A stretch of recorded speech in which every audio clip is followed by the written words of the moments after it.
Assalamualaikum warahmatullahi wabarakatuh. Selamat datang di channel Pojok Parenting, di mana channel ini tempat sekolahnya para orang tua.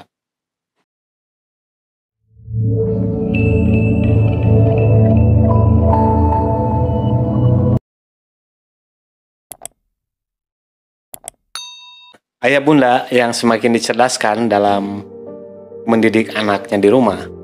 Tema kali ini adalah bagaimana peran orang tua dalam pendampingan PJJ di rumah atau pembelajaran jarak jauh. Kita tahu dalam kondisi sekarang ini hampir 2 tahun ya.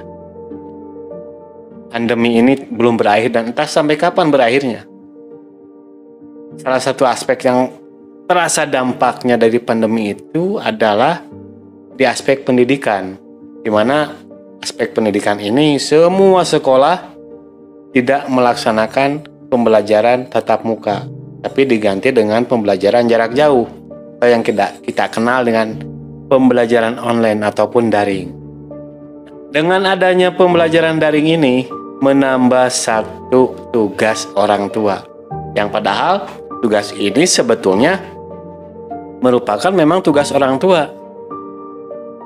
Namun orang tua mungkin tidak paham atau tidak memahami bahwa pembelajaran itu atau pendidikan bagi anak itu tugas utama orang tua, karena orang tua adalah guru, seperti yang disampaikan oleh Ki Hajar Dewantoro bahwa orang tua adalah guru dan setiap rumah adalah sekolah. Nah, mungkin di kondisi pandemi ini kita ambil hikmahnya bahwa peran orang tua di sini betul-betul menjadi sebagai edukator, sebagai guru. Baik ayah bunda yang tetap semangat dalam mendidik anak, harus ayah bunda pahami bahwa tujuan pendidikan itu, tujuan pembelajaran itu harus ada 3 aspek yang dicapai oleh anak. 3 ranah yang memang sesuai dengan tujuan pendidikan yang dicanangkan oleh pemerintah. Nah, begitupun sama yang disampaikan oleh Ki Hajar Dewantoro, yaitu tujuan pendidikan itu adanya cipta, rasa, karsa. Artinya di sini ada 3 ranah yang harus tercapai oleh anak. Yang kali ini menjadi tugas orang tua.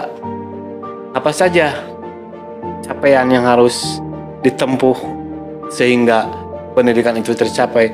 Yang pertama adalah ranah kognitif.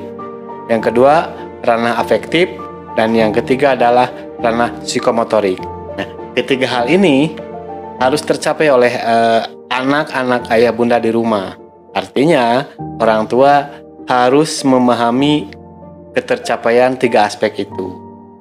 Baik, aspek kognitif itu yaitu berkaitan dengan pengetahuan, pemahaman, nalar, kemudian berpikir. Nah, di sini tugas ayah bunda harus mendidik anak atau merangsang anak agar anak mampu dalam memahami sesuatu hal, terutama pada aspek mata pelajaran atau apa saja. Kemudian anak harus mampu berpikir kritis, berpikir logis. Ini tugas orang tua, harus menstimulus, merangsang. Kemudian anak harus mampu menganalisa atau menganalisis apa saja. Contoh misalkan contoh kasus, anak dapat menganalisis suatu kejadian. Dianalisis oleh anak, apa sebabnya, kenapa seperti itu kejadiannya, dan dampaknya apa. Nah, orang tua mengajarkan ranah kognitif ini. Oke, yang kedua adalah ranah atau aspek afektif. Afektif ini berkaitan dengan rasa, perasaan, penghayatan, atau emosional yang lebih dikenalnya. Di sini orang tua harus betul-betul menumbuhkan emosional anak, menstimulus, mengatur, merangsang, kemudian mengarahkan emosional anak. Emosional di sini artinya berkaitan dengan rasa, nalar, penghayatan. Jangan salah paham, emosional itu bukan marah saja, tapi banyak ya. Nah, di sini bagaimana sikap itu, perilaku itu yang dari emosional diaplikasikan dalam kehidupan sehari-hari melalui perilaku anak. Yang jelas perilakunya harus lebih normatif. Ya, di sini orang tua harus mengajarkan menstimulus atau merangsang pada aspek afektif.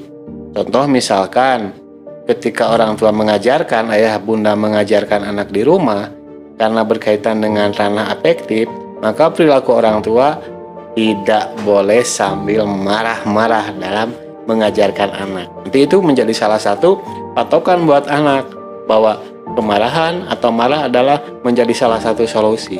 Nah ini yang terpenting adalah afektif. Banyak orang tua yang belum bisa mengelola emosi. Banyak orang tua yang belum bisa mengendalikan emosi.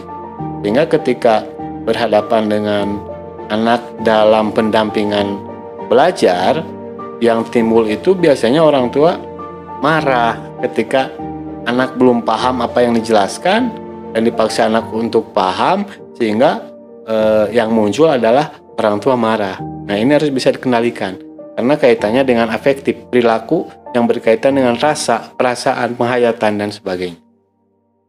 Yang ketiga adalah ranah psikomotorik. Ini kaitannya dengan gerak ya, gerak anak, gerak tubuh, olah tubuh.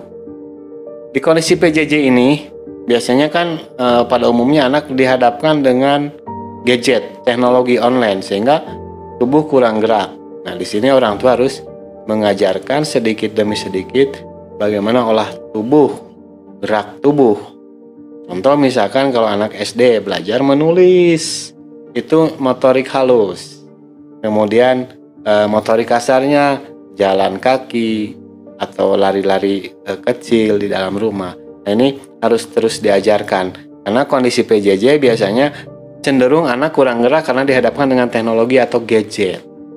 Yaitu 3 aspek tujuan pendidikan yang harus dicapai oleh putra-putri ayah bunda di rumah, sehingga orang tua memiliki peran atau fungsi yang lebih mendalam lagi pada aspek pembelajaran.